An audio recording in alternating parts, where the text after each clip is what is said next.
guest today is one of the great spiritual masters of our time. Applauded, celebrated, awarded the Nobel Prize. One of India's great national inspiration. I'm delighted to welcome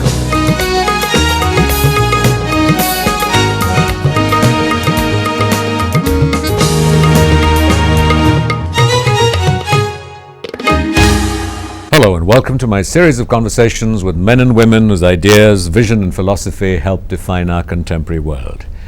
My guest today is one of India's great national icons, a great national resource, a living legend.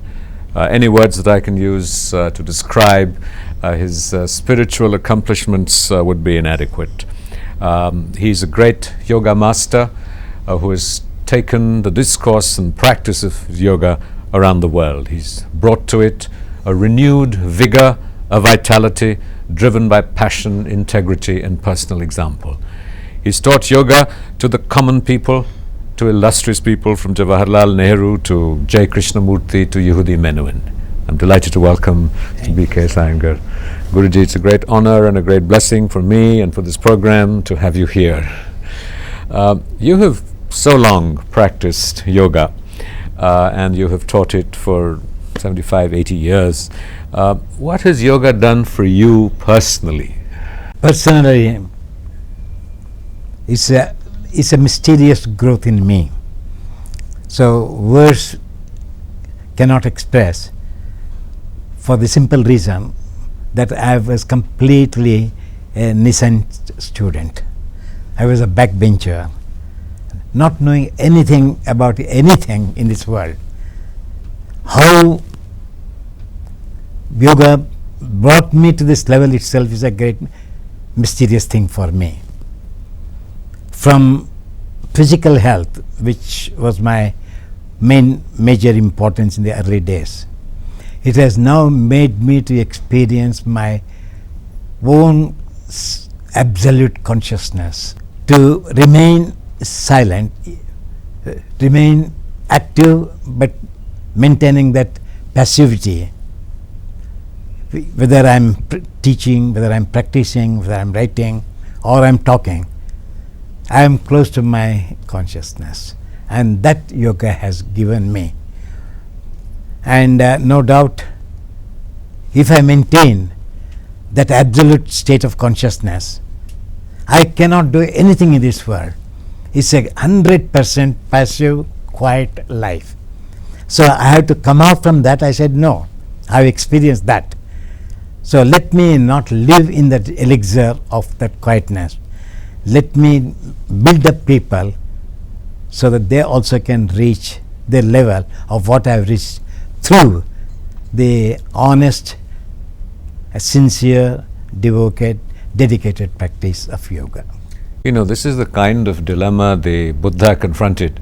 Under the Bodhi tree, he attained enlightenment and he got, an understanding of the human condition. And then he didn't know what to do. He wondered whether he should go out and teach, whether people would understand him, whether people would respond to his insight and his wisdom. Do you ever feel frustrated?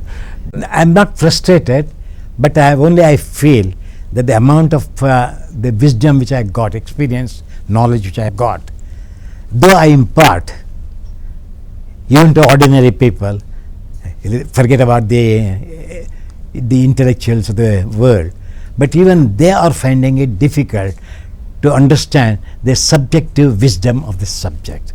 Objectively they can follow because there are expressions, but when I make them to experience, they find it very difficult to accept that such changes do take place in them. So that is the dilemma, but not frustrated at all. There's a great deal of discussion and writing and research on the relationship between mind and body, and how through the processes of understanding the body, you're able to reach recesses of the mind. I remember, when I had the privilege of meeting you some years ago, that you had said that there were still parts of your body that your consciousness had not reached. Yes, that was years ago. That was years ago. And these days when I practice, the way in which I practice is not the same as I used to practice in the early days. For example, today if you ask me, I can stay even in most difficult position like Kapotasana for 20 minutes, 25 minutes to see moment to moment what type of inner changes takes place. And even though I can stay for 1 hour, Shirshasana, Sarvangasana, even today I stay for half an hour in Sarvangasana, and even a leaf may move by a gentle breeze, but when you see me doing, you never see that I am existing, because there is absolutely no external movement. And what I am studying now is that the presence of mind, the freshness of the mind, which I feel when I start any asana, and I work for it, maintain whether I can keep that same quality of freshness, same quality of the greenness till the end of the position. But I determined that I wanted to stay in this post today, and let me study what are the changes that takes place in me. I study the entire changes, not only on the external physical level, but also on the conscious and conscientious level, and how the conscientiousness behaves, because which is subtler than the consciousness. So conscientiously I maintain the quietness and stability and that freshness. Even my cells of the body do not show a sign of fatigue. They say, as you like, I stay. And that is what has given me the wisdom of today's practice, that my self is doing, not at all my body. In the early days, my body was the instrument in order to reach the soul. Today the soul is acting as an instrument for me to cover the entire body in a split second, so that it existed very well. And that's we've often described the journey in a sense as the destination. Yes, it's a journey. It was a journey in the early days from the periphery towards the core of the being. Today the journey is from the core of the being towards the periphery, so that no part of the whole of the skin is forgotten or not attended by my consciousness. Yet you are driven by a very powerful sense of altruism, because as you mentioned, that is your impulse to act, because there is always the fear or the risk that traditionally many of our yogis and our practitioners have retreated to the Himalayas and have become, I hate to use the word self-obsessed, but have focused on their own evolution and their own perfection, whereas you have reached out as a teacher with your social work projects and the village that you grew up in. So what is that impulse to altruism? To be honest, though the Yoga Sutra begins, Ishvara Pranidhanadva, say Bhakti Marga, it starts with Bhakti Marga. But after taking it, I am a real bhaktan of the asanas. So only it was in my mind, as you just now told me about the quoting of Buddha, even Mahatma Gandhi, when you could reach the ultimate through ahimsa, or Satya Harishchandra, who reached only by Satya, I thought, but if it is possible that a leaf of yoga can take such people to that great height, with the people who think that asana is just a physical level and not beyond. So I thought, let me work and find out where it leads me. So I could go beyond the frame of mind, and that breaking of the mind took me for many, many years. And today I don't say that when I am practicing I am doing with the mind, but I am beyond the mind. Though I am speaking today just in your presence by the mind, but actually it is from the heart. So I am close, I have gone beyond the mind. For example, I can give you, we say a camel cannot pass through the needle. This is the example I took it of late, that consciousness is the needle, and the eye of the needle is the intelligence, and the head of the thread is the mind. So the mind's job is only to sharpen and then pierce that thread into the eye of the inter, which is the intelligence. So the moment the mind, our body is like fibers, which is nothing but thread.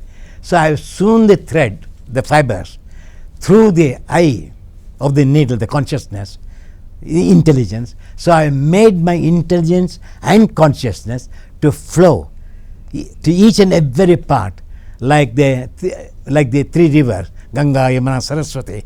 So I made my body, I made my mind, I made my intelligence, my consciousness to flow evenly without any deviation in each and every position of what I do. The point was that you have done this not only for your own evolution, but you have done this in order to teach and serve humanity. Sir, when I became a teacher, my job was that as a teacher, I should be an example.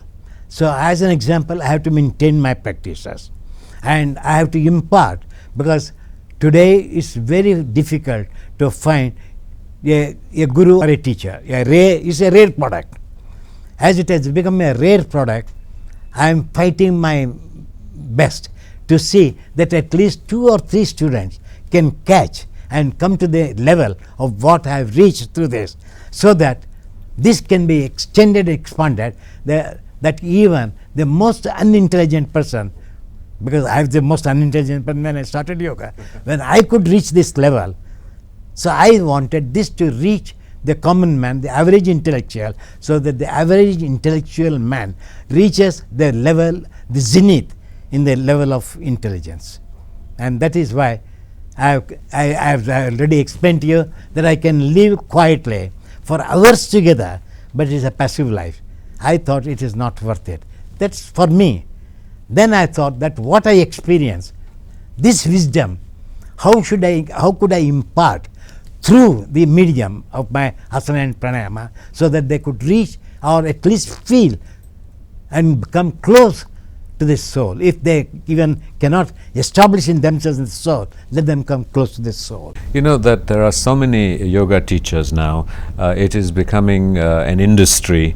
It is how do I put it? It is becoming instant in the tradition of modern society. You know, weekend course to yoga, 3-day program in pranayama and breathing. So what would you say to an aspirant such as myself? What are the qualities and how does one look at, I mean, there's only one B.K.S. Iyengar, there's only one Iyengar Institute, you have some students who teach, but what are the qualities that we should look for in a teacher? First of all, the qualities, we should have 4 pillars to be perfect. The 4 pillars of yoga is Shraddha, Virya, Smriti, Samadhi, Prajna.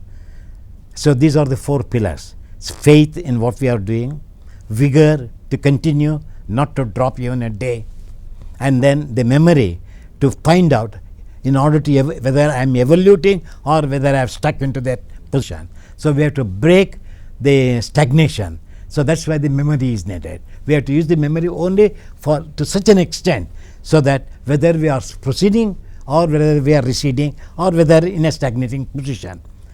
Then the 4th pillar is awareness. So the awareness, attention is dharana according to me, and awareness is dhyana. So I connect attentive awareness to exist from the bottom skin of the foot to the top skin of the crown of the head, on the right and the east or the north and the west, so that the entire self is one without any deviation or any division. Tato dandva anabhigataha. The effect of asana, according to Patanjali, is to reach that level. And if his word must be true, then I have to be faith, then I have to practice. You're watching a conversation with the great yoga icon and legend B.K.S. Iyengar. We'll be right back. Have a short break, don't go away.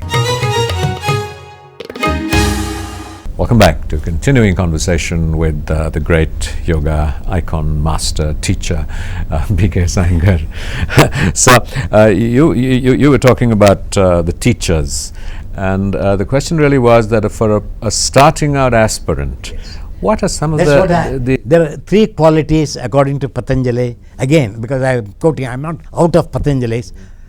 First is Shakti. There should be a tremendous inner physical prowess. That comes under tapas. Then comes swadhyaya. Swadhyaya is, everybody say, study of the self. I don't want to use that word, but I said you should have the skillfulness, skillful attention in our sadhana, so that the strength, physical strength, is properly, skillfully used to proceed further, so that Shakti and Yukti together makes an individual to reach the state of Bhakti, Ishvara Pranidhana. So these are the three importance. Hence, so one should have physical power, mental power, intellectual power, spiritual power, so that his intelligence and consciousness and conscience surrender to the Antaryamin who lives within. These days yoga is being used purely as an instrument of physical health, and there is always a risk that cultivates a body consciousness. No, sir, this is you are right to some extent, but at the same time, Patanjali has used 7 states of awareness, and out of the 7 states of Sapta Pranta Bhumika of Prajna, he says, the first one is physical awareness. So afterwards, do we not have any other health? So there is physical health, there is moral health, there is mental health, there is ethical health, there is intellectual health, there is conscious health, there is conscientious health, there should be divine health. So unless and until all these 7 states of health is achieved, the man is not perfect, he is imperfect. So the idea is that one has to reach these 7 states of health, from the physical to the divine. So that, according to Patanjali, he says there are 7 states of consciousness: wandering consciousness, restraining consciousness, tranquil consciousness, concentrated consciousness, egoistic consciousness, then broken consciousness, Chidra Chitta he calls it, then divine consciousness. So in many cases, when people have reached that state of consciousness, which is my experience having taught lots of intellectuals and spiritual people, this state of ekagrata chitta, ekagrata parinama, what you call it, is like a precipice. One may fall down, one may come up. So this ekagrata chitta leads to ahankara chitta, which is known as nirvana chitta, the pride. The sattvic pride sets in. I have experience, and as you put the word before, so many people think that they have experience, but it is an experience for a split second, but we have to work to maintain that throughout, which many people do not do. So on account of that, they develop Chidra Chitta. So Ekagrata Chitta, if we do not use this concentrated mind, single efforted mind, and directly move towards the divine consciousness, then he is a perfect yogi. Unfortunately, today yoga is commercialized, and it has become a what you call money making business, which pains me, no doubt, and none can become a master in a day. It takes several lives. So parinama goes on changing, so transformation goes on changing. So as long as the transformation does not come to a state of avastha, a stability where there is no further transformation, this sadhana has to continue till then. But unfortunately today, people just take 2 days, they do practices. Now for example, I don't mind taking the name of our Ramdev. He conducts classes 2 days. He sits on a platform, thousands of people are doing it. He does not see one person whether he is doing well or not. But that I cannot do it, because my heart breaks. My heart has to go to my people, and if the people is doing wrong, it's my bounden duty to build up that student who is doing wrong, to bring to the correct line. Not only that, aren't there dangers? That's what I'm saying. I mean, sort of physical dangers. Physical danger may not appear soon, but there are cases where brain hemorrhages have taken place, to whom I am treating, because I am giving them certain asanas so that the blood may seep, not forcing, seep into the brain, so that they get back their consciousness. Even Yoga Sutra If you take Hatha Yoga Pradipika, now they take Bhastrika is an elixir for everything. But the very text says it should not be done by healthy persons. But nobody follows. 300, 400 strokes. They say, what happens to his heart? What happens to the brain? So one has to, yoga is a Jnana Shastra, yoga is a Pragyana Shastra, yoga is a Jnana Shastra. So today we are using that as a Jnana Shastra, not as a Jnana Shastra or Pragyana Shastra. Pragyana Shastra is experiencing wisdom.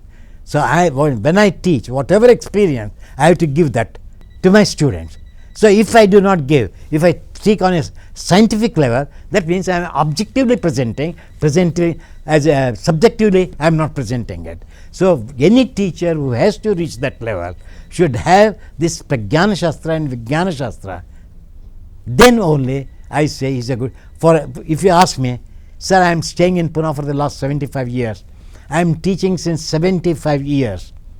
And today's students, many people have passed away, but their children, their grandchildren are still coming to my class. That shows that their righteous and virtuous path is the quality of a teacher. If the teacher is not righteous, not virtuous, just for the sake of name and fame, if anybody works, I say he is not a yogi, he is a propagandist. I think the other problem is that you have treated yogic knowledge as universal, to be accessible to all and to be used by all, even though your style of approach is branded as Iyengar Yoga. Yeah. But we today have a tradition where people are patenting breathing practices or techniques or forms of yoga as theirs, as somehow it was their invention. Sir, it's a very good question. It's a very, very good question. But no doubt it's very difficult to answer. But we are all, carbon sheets. Our practitioner, or any yogi in the world today, we are carbon sheets. The yogis, the rishis have given this knowledge to us. So the copyright is theirs and not ours. We are just following them. So therefore I said none have the right. So the breath belongs to the cosmic world. The blood circulation, the blood in the body is a cosmic force existing in everyone. So how can it be possible to patent a subject which has been given by our great sages, and it belongs to them. We are just copying them. And what right have we got to patronize which we are copying from the third person? It's a pure imitation of our rishis. Therefore, nobody has the right to patent a subject which is time immemorial given by God. In your case, you have been a practitioner or a devotee or a bhakt of Hanumanji. In what way did it lead to a practice of a deity? One would have imagined ordinarily that experience of the divine would be a kind of surrender to a universal divine, to Brahman. But why a particular manifestation? See, though I am a devotee of Hanuman, but honestly, as I said earlier, I am a bhaktan of the asana. God exists everywhere. If God exists everywhere, He should be existing even on the corner of my nail. Therefore, I have to pay respect when I am practicing that whether the God, the universal force with the form of individual force, has it reached that area? Has it correctly resting there? Have I found a place for that real soul, the Antaryamin, to be a Atman at that time? So I work in such a way that I expand myself from this source to the extremities of the skin. That is for an individual, this is a cosmic consciousness. Inside is the individual consciousness. So here when I am practicing, the skin, though it is considered as one of the Prakriti, for me outside the skin is the Brahmanda. So skin is the medium between the Brahmanda, external macrocosm, and macrocosm, interior skin. So I try my level best in practicing this to connect the Brahmanda with Pindanda, or macrocosm with macrocosm, macrocosm with macrocosm, so that there is absolutely no division, even as an individual. So in the same way, when I am teaching, I part myself as if that body belongs to me, and it is my body which I have to take care of. So I treat that way without any division, and that is why I say yoga became popular. As you put me the question today, yoga has become very popular, but nobody knows that when I was invited in 1950s, I was a slave. People called me, the slave is going on the street of London. So a slavish people like me, at that time you should consider how hard it was to present yoga to the Western mind, where I had to follow their way of behavior, mental behavior, not physical behavior, mental behavior. Then how I had to guide them, studying their mental behavior towards the internal mind. What is the internal mind? What is the external mind? How to unite the external mind with the internal mind, so that the internal mind is close to the self, whereas the outer mind is close to the sensual pleasures. So I have to guide them in this way. So I started teaching asanas and making them how to look within, antardrishti. We call it antarlaksha. So how to bring the physical eye in contact with the inner body. But what is the role of the external deity here in your own practice? I told you, God exists everywhere. We cannot divide him at all. Ishta Devata, according to Yoga Sutra, so one who Swadhyaya brings Ishta Devata to be with him always. So though that is a part of it, but for me, when, as I just told you, there is absolutely no division for me. But for me, to start with, I have to start with the frame of my mind. So I consider this as my deity. But the moment I enter, that deity disappears. So there is no barrier at all. So my practice goes beyond the barrier of my consciousness. And that's why there is no division. You know, there is a great emphasis in yoga on the different, the ladder that you climb from yama, niyama, asana, pranayama. And there is a great tendency in contemporary practice to jump that, and we don't always work, or teachers don't require Yes, sufficient grounding in morality. You are right. Today everybody is jumping meditation for peace of mind.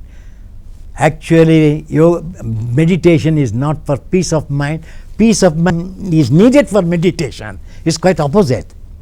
And without naitika dharma, without ahimsa, satya, asteya, brahmacharya, paripraga, without morality, immoral person, how can he experience spirituality? Immoral person is essentially involved.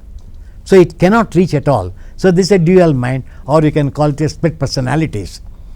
So without naitika dharma, as a bird cannot fly with one wing, the yogic cannot climb the hierarchy of yoga from yama to samadhi, because even beyond samadhi, samadhi is swarupa shunya avastha. You experience a state of non-existence of the self, and that is not samadhi, because Patanjali further goes that he says Purusha Pratishta, you have to establish the Purusha from the Shunyavastha. So there is a stage above Samadhi.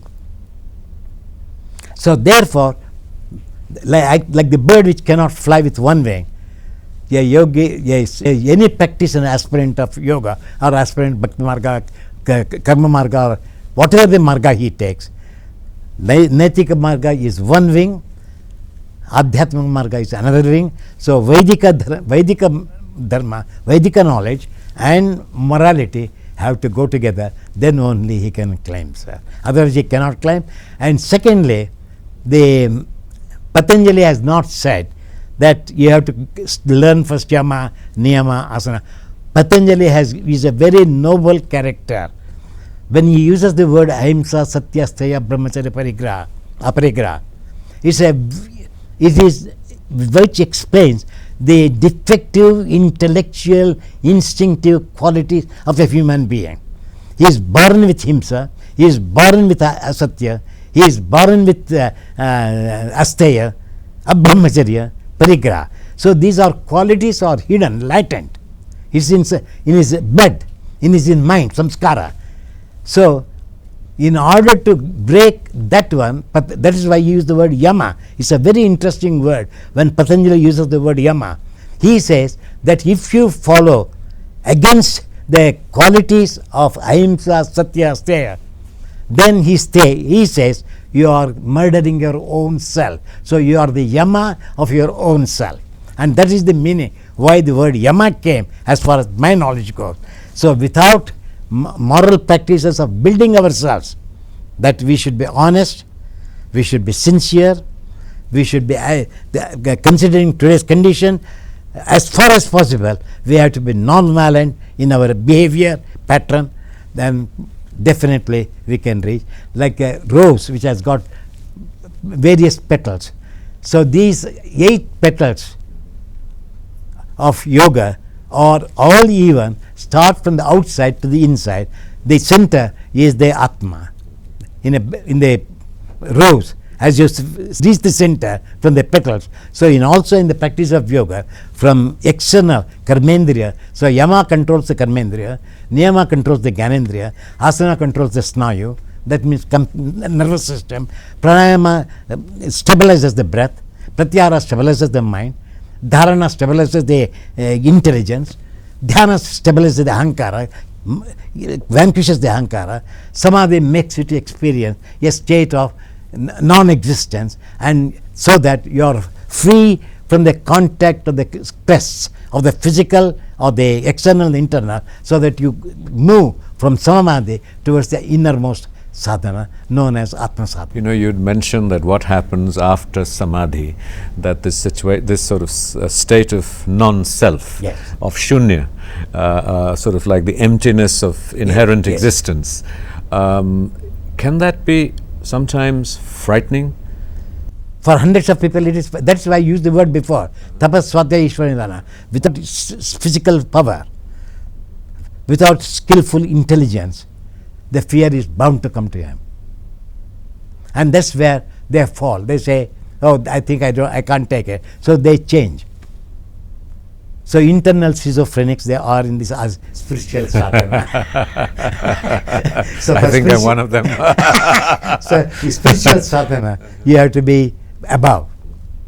So that's why that strength is needed, that willpower is needed, and I gave the 4 pillars of yoga. So with those 4 pillars, it cannot shake the person at all. You have explained it in very profound terms, and perhaps in a more sort of simple way you could help us understand. For example, there is a great deal of emphasis on pranayama or teachings of through breath by several teachers, and what are the risks of just going straight in to a practice of pranayama? I think pranayama means people do not know.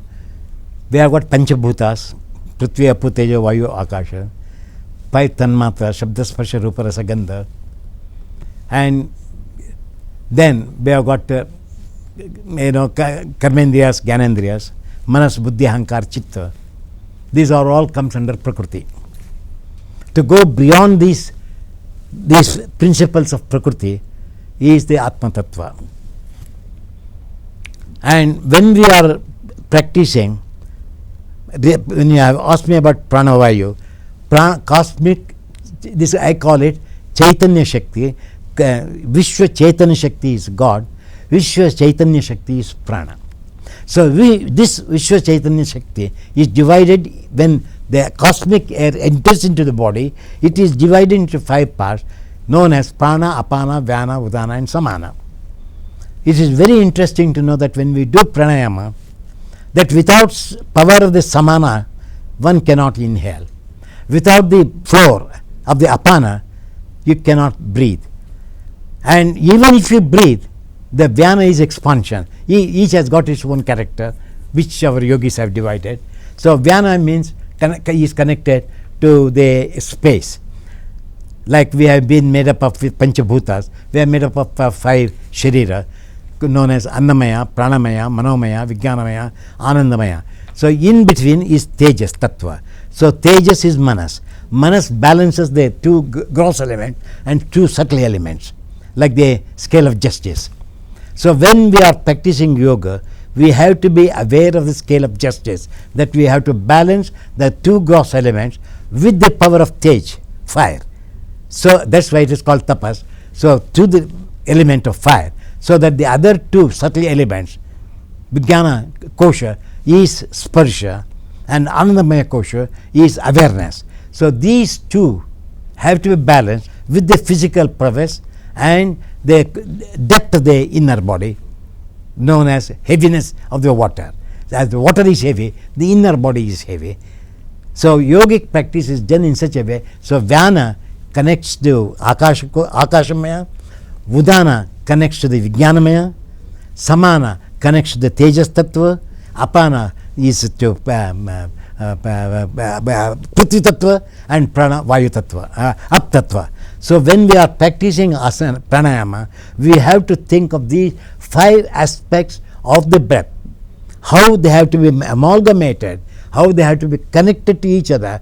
So without, for example, when you inhale, you start with an empty space. That means the Atman, the core of the being, just flashes. Then when you go on inhaling, you are not taking the breath. It is the soul which gives room for the breath to occupy the place inside its body. So pranayama is a bhakti marga because it takes the breath. As the breath goes in, the Atma expands and comes out. So when you are exhaling, the prana comes out, the Atma goes in.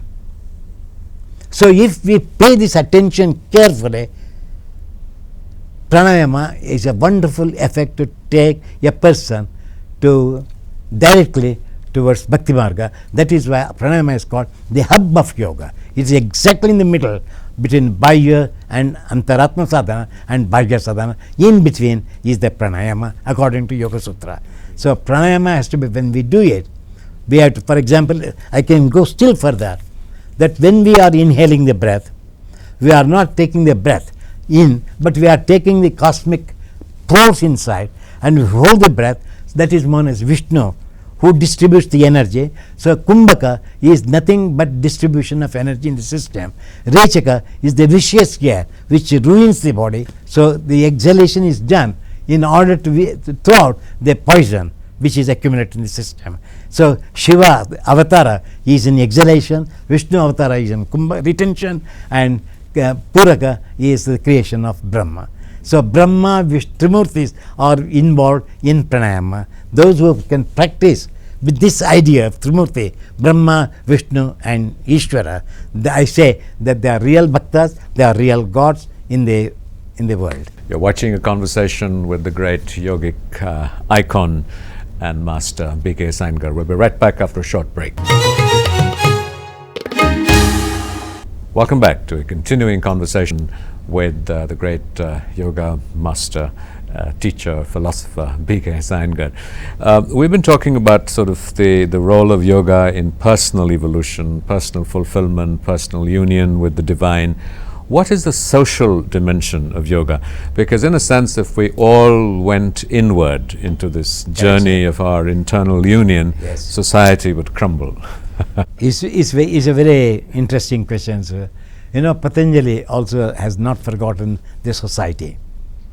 You know, Maitri, Karuna, Mudita, Upeksha. He speaks of this, Punya, Apunya, Karma, to show indifference towards Punya and Apunya Karma. So here is the one example where he shows what social health is. So a practitioner of yoga, how he has to behave in the world. He has given the 4 suggestions: Maitri, Karuna, Mudita and Upeksha. Maitri means be friendly, be compassionate when needed, not throughout. Here, because he shows gladness. You know, today everybody, as you said, that everybody wants to reach a higher level. Everybody wants to be on the top in the globe, which is impossible. So there are millions of people who are below our standard, millions of people who are above our standard. So Patanjali says, be glad that you are in a position. If you look, people who are far below you, both in physical body or mental body or moral construction, if you are better, be happy. Those who are better than you, look at them, be happy and try to struggle so that you also reach them. So this is known as mudita and upeksha. And this is a beautiful word that even though you have reached the state of self-consciousness, show indifference to that. So this is what Patanjali explains of social well-being. So an individual practitioner of yoga, how he has to mix with the society. And also it has got a hidden meaning. It will be very interesting for people to know that biologically the brain is divided into 4 hemispheres, and the heart also is divided into 4 chambers. Patanjali intellectually and philosophically divides the brain into 4 parts as Vitarka, Vichara, Ananda and Asmita. Sasmita, Prajna. And he divides the 4 chambers of the heart, biological chambers of the heart, into Maitri, Karuna, Mudita and Upeksha. You have to explain these terms to us. Which one, sir? Vitarka is brain is an analytical part of the brain. So it is the one which fights with inside, with its own part. Joy and happiness comes. I am contented. The brain speaks of. So synthesis, Vichara is synthesis. So analysis, synthesis, bliss, and the experience of the true self is the 4 parts of the brain. And this is known as intellectual growth. And then Patanjali comes to the emotional intellectual growth. Maitri, Karuna, Mudita, Upeksha. Maitri, compassion, friendliness, compassion, gladness, and indifference at the time when you have to show indifference. So heart is compared. This is the union. The union of the head with the heart is yoga. Indirectly, Patanjali explains without saying that it is yoga. Though he speaks of Chittavritti Nirodha is yoga, but fortunately, if we study, so balancing the 4 hemispheres of the brain, intellectual seats of the brain, with the 4 emotional intelligence of the heart, uniting them means he is a divine person according to yoga. So therefore, not only this works on the social well-being, but individually also one has to develop the social character in order to serve the society. Therefore, yoga for me, or in the other language, this is the Kurukshetra and this is Dharmakshetra. So the battle is going on. Every second the person goes on changing his thought waves. But here it cannot change. So this is the conscience, the seat of the conscience is known as Dharmendriya. So here Dharmendriya lives here Kurukshetra lives there. So union of Kurukshetra with Dharmakshetra is yoga, according to Patanjali. You know, you are such a kindly, generous, benign, warm human being, but yet you have a reputation of being a very stern teacher. No, you can't call me as a stern teacher. Sir, as I said, honesty is very essential. How can I allow my students and just please them from the top? Wonderful. But instead of that, what mercifulness has some mercilessness. If you come to me, if I have to improve you, if I admonish you, really I am not admonishing you, but admonishing the part which is affecting the mind. So I am strong on that part, and people think that I am like that, but I am an intense practitioner, I am an intense teacher. So it is known as Tivra Samvega. So I belong to quality of that Tivra Samvegan, but it is not aggression. Even yesterday I was telling that when we do the asana, for one of my students who asked me, when we do the asana, you have to balance in such a way that there should be no aggression from the body, there should be no aggression from the self. That means ahimsa and himsa have to be balanced when practicing the asana. Then how can I be a rough student or tell me, sir? You have introduced in yoga the use of a number of props. Yes. As sort of value that you have added to an ancient heritage and tradition. And yet, would Patanjali, you think, have approved of this? Sir, have you seen Yoga Narasimha in any temple? He has been tied with a cloth round. So for why? So the cloth is tied with Lord Narasimha, so that in order to the cloth keeps the spine erect.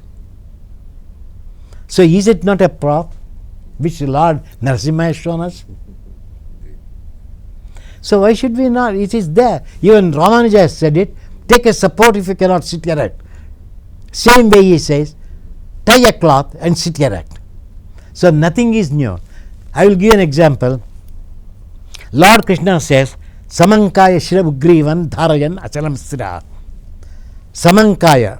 So he gives the center of the body, the head, the ugrit throat, and the perineum. These are the center parts of the body.